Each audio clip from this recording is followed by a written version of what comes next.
BBC live میں خوش آمدید. میں ہوں ساحر بلوچ اور میں اس وقت BBC کے اسلام آباد آفس میں موجود ہوں, جہاں پر اس وقت ہم آپ کو یوکرین کے حوالے سے تازہ ترین صورتحال بتائیں گے.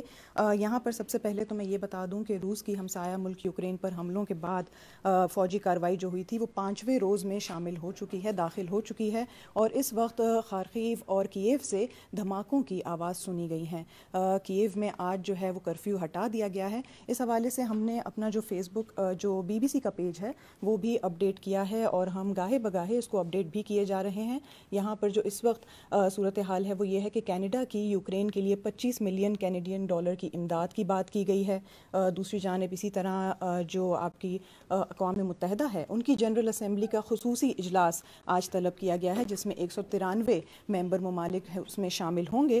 یہاں پر میں یہ بھی بتا دوں کہ یوکرینی فوج کے لیے جو اتوار کا روز تھا وہ خاصا مشکل ثابت ہوا, کیونکہ روسی افواج ہر طرف سے حملہ آور ہیں. اور یہاں پر ایک جو سب سے بڑا سوال ہے وہ یہی کیا جا رہا ہے کہ یوکرین جو ہے وہ روس کا ہدف کیوں ہے. یوکرین جو ہے ایک طرف سے یورپی یونین اور دوسری طرف روس سے اس کی سرحدیں ملتی ہیں, اور روس کے ساتھ یہ سرحد ملنے کی وجہ سے وہاں پر روسی زبان بہت ہی زیادہ فراوانی کے ساتھ بھی لوگ بولتے ہیں. ثقافتی اور سماجی وہاں پر کافی ہم آہنگی بھی پہلے رہا کرتی تھی, لیکن 2014 میں روس کی طرف سے اس ملک پر حملہ ہونے کے بعد معاملات کافی کشیدگی کی طرف بڑھ چکے ہیں, اور اس کے بعد سے اب یہ حالات ہو چکے ہیں کہ دنیا بھر سے مختلف ممالک اس بارے میں بات بھی کر رہے ہیں اور کہہ رہے ہیں خاص طور سے روس کو کہ وہ کسی بھی قسم سے جارحیت کی طرف نہ جائے. کل ایک بہت بڑی خبر یہ بھی آئی تھی کہ نیوکلیئر حملہ ہونے کا خطرہ ہے, اور اس حوالے سے جتنے بھی ممالک ہیں, ممبر ممالک ہیں اقوام متحدہ کے, انہوں نے بھی کافی زیادہ اس حوالے سے تلقین کی ہے. ایک اگر میں اس میں بات بتا دوں تو ایک اپڈیٹ یہ بھی ہے کہ امریکہ, یورپی یونین, برطانیہ اور کینیڈا نے صدر پیوٹن پر پابندیاں لگائی ہیں, جبکہ یوکرین کے صدر نے آئندہ 24 گھنٹوں کو اس بحران کے حوالے سے اہم قرار دیا ہے. یورپی یونین نے یوکرین کو ہتھیار فراہم کرنے کا ایک غیر معمولی فیصلہ بھی کیا ہے, اور یہاں پر جو معاملات ہیں وہ مزید جو ہے کشیدگی کی طرف جاتے ہوئے نظر آ رہے ہیں, لیکن ساتھ ساتھ جو ہے نیگوسیشنز پر بھی, یعنی بات چیت کے ذریعے معاملات کو حل کرنے کی باتیں بھی کی جا رہی ہیں. روس کا ایک سب سے بڑا مطالبہ یہ ہے کہ یوکرین کو نیٹو کا حصہ نہ بنایا جائے. اس حوالے سے ہم سوشل میڈیا لسننگ بھی کر رہے تھے کافی ٹائم سے, اور ہم دیکھ رہے تھے کہ طرح طرح کے سوالات کیے جا رہے ہیں. تو اس میں ایک جو بڑا سوال ہے وہ یہ ہے کہ اس میں پاکستانی جو طلباء ہیں یا جو پاکستانی شہری جو وہاں پڑھنے کے لیے گئے ہیں یا کام کی غرض سے گئے ہیں, ان کا کیا حال ہے اور وہ کیا کر رہے ہیں. تو میرے ساتھ میری کولیگ موجود ہیں یہاں پر, عرفانہ یاسر, اور وہ ہمیں بتائیں گی کہ اس وقت کی صورتحال کیا ہے اور کس قسم کے سوالات کیے جا رہے ہیں. تو عرفانہ, کیا اس وقت اہم سوالات کیا ہو رہے ہیں؟ جی سر, اس وقت جو ہماری سوشل لسننگ ہے ہم نے اس پہ بہت ساری چونکہ ویڈیوز لگائی ہیں, اور اس کے نیچے بہت سارے لوگ ہم سے سوالات پوچھ رہے ہیں. اس میں ایک جو بڑا سوال ہے وہ یہ ہے کہ پاکستانی اسٹوڈنٹس جو وہاں پہ ابھی بھی اسٹک ہیں ان کے کیا حالات ہیں, اور دوسرے لوگ اس چیز میں بڑے انٹرسٹیڈ ہیں جاننے میں کہ کتنے پاکستانی اسٹوڈنٹس وہاں پر موجود ہیں. تو یہ ایک سوال ہے جس کے بارے میں بہت زیادہ پوچھا جا رہا ہے. ایگزیکٹلی, یہ اس سے پہلے بھی کیا جا رہا تھا, اور اس میں پہلے بھی ہم یہ واضح کر چکے ہیں جو کہ جو ان کی ایمبیسی نے کییو میں جو پاکستانی ایمبیسی ہے انہوں نے بتایا ہے کہ 3000 یوکرین میں اسٹوڈنٹس ہیں پاکستانی, اور اب 500 سے 600 کے قریب وہاں پر رہ چکے ہیں. اب تک 411 پاکستانی شہریوں کو وہاں سے نکالا جا چکا ہے, یعنی ان کا انخلا ممکن کیا جا چکا ہے, اور اب مزید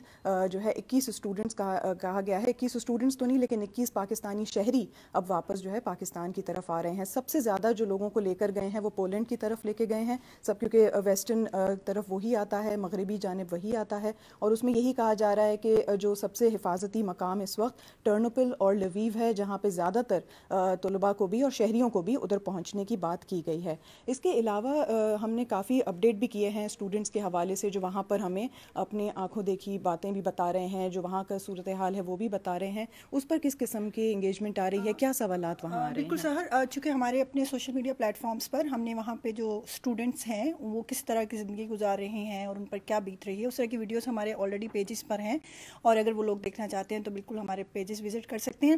ایک اور سوال جو بہت زیادہ لوگ جاننا چاہ رہے ہیں وہ یہ ہے کہ پاکستان کا اس پوری سچویشن میں کیا سٹانس ہے, کیونکہ کچھ دن پہلے وزیر اعظم عمران خان بھی وہاں موجود تھے, تھے. تو شاید یہ وجہ ہے کہ آڈینس کا بہت زیادہ انٹرسٹ جو ہے وہ پاکستان کے حوالے سے اس کانفلکٹ میں ہو گیا ہے. تو اگر آپ تھوڑا سا ہماری آڈینس کو یہ بتا سکیں کہ پاکستان کا اس پہ کیا سٹانس ہے. اچھا، پاکستان کے حوالے سے کل جو وزیر خارجہ ہیں شاہ محمود قریشی، انہوں نے بھی اس پر بیان دیا تھا اور کہا تھا کہ پاکستانی وزیر اعظم نے کہا ہے کہ اس کو مکمل طریقے سے بات چیت کے ذریعے حل کیا جائے اور خطے میں کسی بھی قسم کی ملٹری انٹرونشن یا اس طرح کا